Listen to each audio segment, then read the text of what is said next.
la muerte. Francisco I murió a causa de un sucio y abominable adulterio, que muy bien recuerda la historia todavía. Cuando Merat fue asesinado por una monja perversa, se moría de soberbia y de envidia, se creía a sí mismo absolutamente justo. Las damas del Parque de los Ciervos incuestionablemente acabaron totalmente la vitalidad del espantoso fornicario llamado Luis XV. Muchas son las gentes que mueren por ambición, ira o celos, esto lo saben muy bien los psicólogos. En cuanto nuestra voluntad se confirma irrevocablemente en una tendencia absurda, nos convertimos en candidatos para el panteón o cementerio.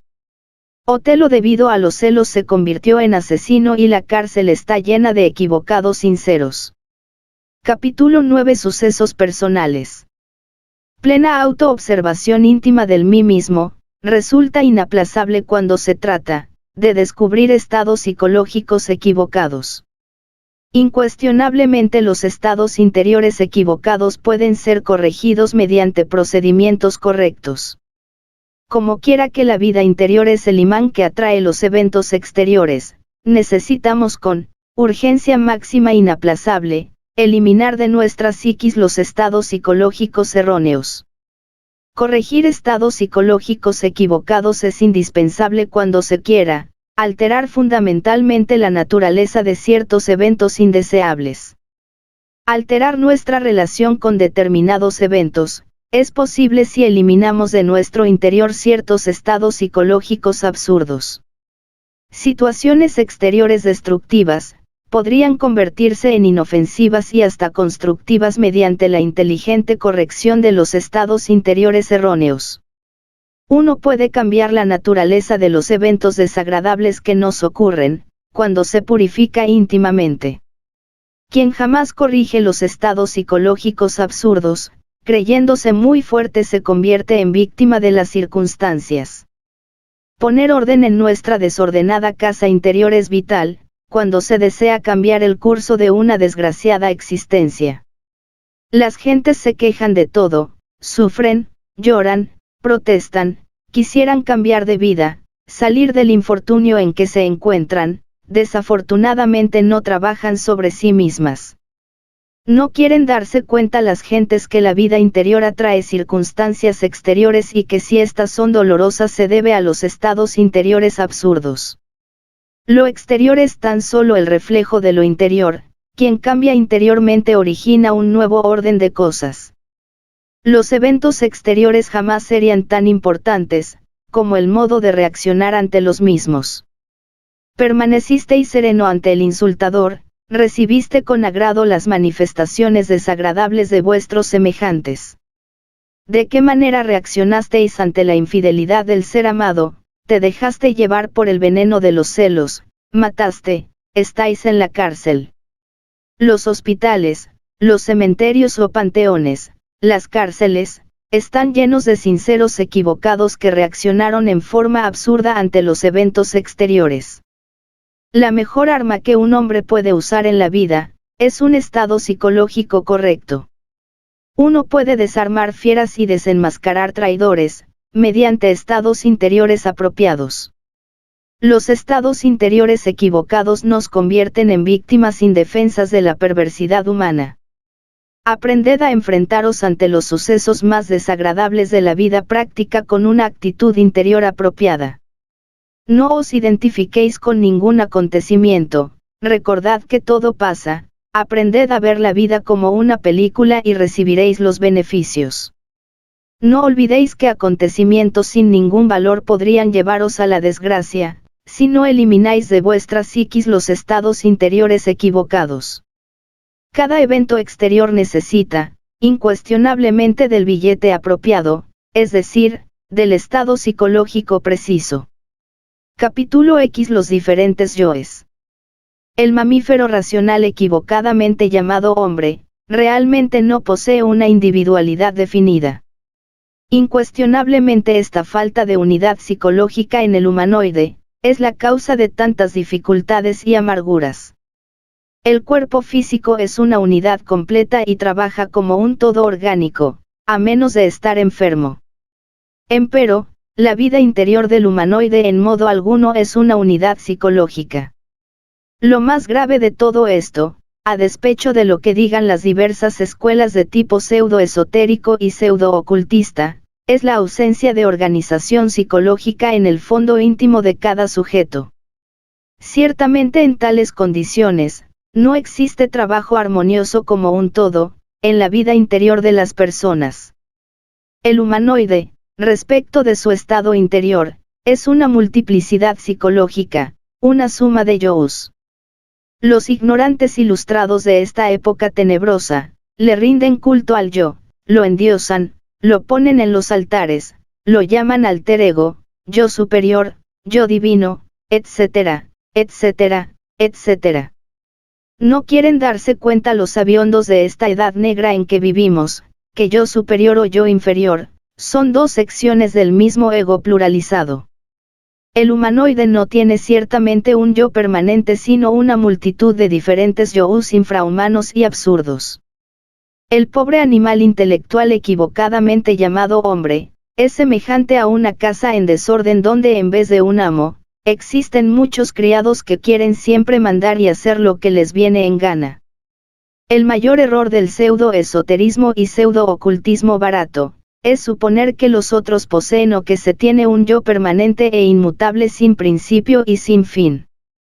Si esos que así piensan despertaran conciencia aunque fuese por un instante, podrían evidenciar claramente por sí mismos, que el humanoide racional nunca es el mismo por mucho tiempo.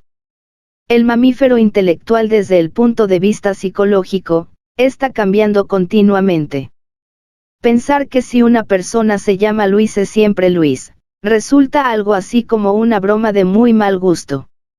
Ese sujeto a quien se llama Luis tiene en sí mismo otros yous, otros egos, que se expresan a través de su personalidad en diferentes momentos y aunque Luis no guste de la codicia, otro yo en él, llamémosle Pepe, gusta de la codicia y así sucesivamente. Ninguna persona es la misma en forma continua. Realmente no se necesita ser muy sabio como para darse cuenta cabal de los innumerables cambios y contradicciones de cada sujeto. Suponer que alguien posee un yo permanente e inmutable equivale desde luego a un abuso para con el prójimo y para consigo mismo. Dentro de cada persona viven muchas personas, muchos yous, esto lo puede verificar por sí mismo y en forma directa, cualquier persona despierta, consciente. Capítulo 11. El querido ego. Como quiera que superior e inferior son dos secciones de una misma cosa, no está de más sentar el siguiente corolario: yo superior, yo inferior son dos aspectos del mismo ego tenebroso y pluralizado. El denominado yo divino o yo superior, alter ego o algo por el estilo, es ciertamente una triquiñuela del mí mismo, una forma de autoengaño. Cuando el yo quiere continuar aquí y en el más allá, se autoengaña con el falso concepto de un yo divino inmortal. Ninguno de nosotros tiene un yo verdadero, permanente, inmutable, eterno, inefable. Etcétera, etcétera, etcétera. Ninguno de nosotros tiene en verdad una verdadera y auténtica unidad de ser, desafortunadamente ni siquiera poseemos una legítima individualidad.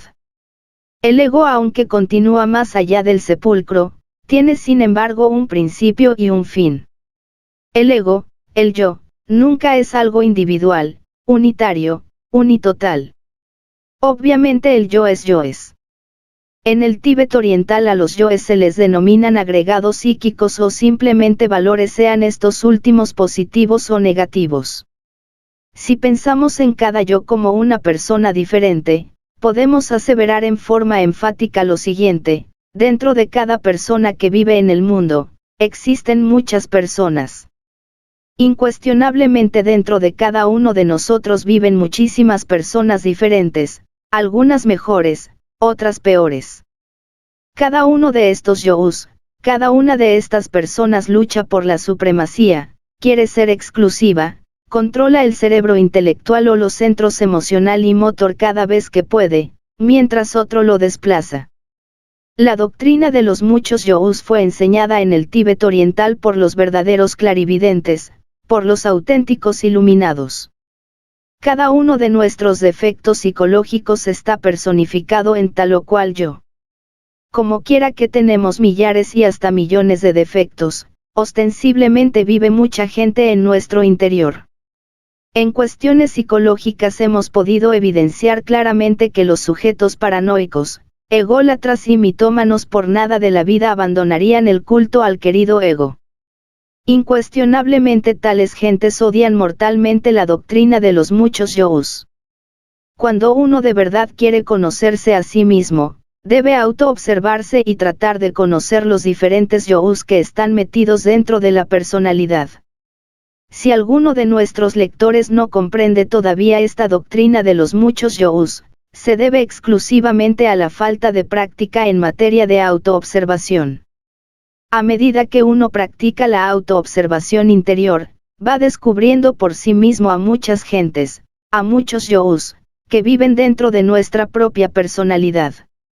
Quienes niegan la doctrina de los muchos yous, quienes adoran a un yo divino, indubitablemente jamás se han autoobservado seriamente. Hablando esta vez en estilo socrático, diremos que esas gentes no solo ignoran sino además ignoran que ignoran. Ciertamente jamás podríamos conocernos a sí mismos, sin la autoobservación seria y profunda. En tanto un sujeto cualquiera siga considerándose como uno, es claro que cualquier cambio interior será algo más que imposible. Capítulo 12. El cambio radical. En tanto un hombre prosiga con el error de creerse a sí mismo uno, único, individual, es evidente que el cambio radical será algo más que imposible. El hecho mismo de que el trabajo esotérico comience con la rigurosa observación de sí mismo, nos está indicando una multiplicidad de factores psicológicos, yo uso elementos indeseables que es urgente extirpar, erradicar de nuestro interior. Incuestionablemente en modo alguno sería posible eliminar errores desconocidos, urge observar previamente aquello que queremos separar de nuestra psiquis. Este tipo de trabajo no es externo sino interno y quienes piensen que cualquier manual de urbanidad o sistema ético externo y superficial les pueda llevar al éxito, estarán de hecho totalmente equivocados. El hecho concreto y definitivo de que el trabajo íntimo empiece con la atención concentrada en la observación plena de sí mismo, es motivo más que suficiente como para demostrar que esto exige un esfuerzo personal muy particular de cada uno de nosotros. Hablando francamente y sin ambajes, aseveramos en forma enfática lo siguiente: ningún ser humano podría hacer este trabajo por nosotros. No es posible cambio alguno en nuestra psiquis, sin la observación directa de todo ese conjunto de factores subjetivos que llevamos dentro. Dar por aceptada la multiplicidad de errores, descartando la necesidad de estudio y observación directa de los mismos, significa de hecho una evasiva o escapatoria, una huida de sí mismo, una forma de autoengaño. Solo a través del esfuerzo riguroso de la observación juiciosa de sí mismo, sin escapatorias de ninguna especie, podremos evidenciar realmente que no somos uno sino muchos. Admitir la pluralidad del yo y evidenciarla a través de la observación rigurosa, son dos aspectos diferentes. Alguien puede aceptar la doctrina de los muchos yo sin haberlo jamás evidenciado, esto último solo es posible autoobservándose cuidadosamente. Rehuir el trabajo de observación íntima, buscar evasivas, es signo inconfundible de degeneración. Mientras un hombre sustente la ilusión de que es siempre una y la misma persona, no puede cambiar y, es obvio que la finalidad de este trabajo es precisamente lograr un cambio gradual en nuestra vida interior. La transformación radical es una posibilidad definida que normalmente se pierde cuando no se trabaja sobre sí mismo. El punto inicial del cambio radical permanece oculto mientras el hombre continúe creyéndose uno. Quienes rechazan la doctrina de los muchos yous, demuestran claramente que jamás se han autoobservado seriamente. La severa observación de sí mismos sin escapatorias de ninguna especie, nos permite verificar por sí mismos el crudo realismo de que no somos uno sino muchos. En el mundo de las opiniones subjetivas, Diversas teorías pseudoesotéricas o pseudoocultistas,